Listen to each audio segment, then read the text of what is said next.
మనకు ఒక నిర్ణయ కాలం అనేది ఉంది. ఆ సమయంలో ప్రభువు నీకేమివ్వాలో అది ఖచ్చితంగా ఇస్తాడు. నేను చెబుతున్నాను, నీ సమయం ఆసన్నమైంది. దిక్కులేని స్థితిలో ఉన్నావేమో, ఏ దారి కనపడక నిరాశ్రయమైనటువంటి పరిస్థితుల మధ్యలో నలిగిపోతున్నావేమో, నీ ప్రార్థన ఆయన నిరాకరించట్లేదు. నీ ప్రార్థన వైపే తిరుగున్నాడు ఆయన. ఆయన చెవులు నీ ప్రార్థనను ఆలకిస్తున్నాయి. కాబట్టి నేనేమంటానంటే, ప్రార్థనను మరిచిపోవద్దు.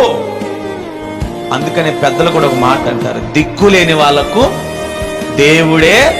అంతే చెబుతున్నాను, ఏ స్థితిగతుల మధ్యలో ఉన్నావో నువ్వు నిలువు మోకాళ్ళు వేసి ఆకాశం తట్టు చేతులెత్తు. నిరాకరిస్తాడా? కాదంటాడా? వద్దంటాడా? విననంటాడా?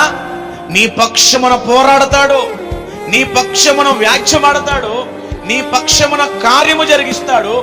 దిక్కులేని వారి ప్రార్థనలు ఆయన తప్పగా ఆలకిస్తాడు. మీరు విశ్వసించండి, ప్రభువు మీ పక్షమున పోరాడటానికి ఇష్టపడుతున్నాడు.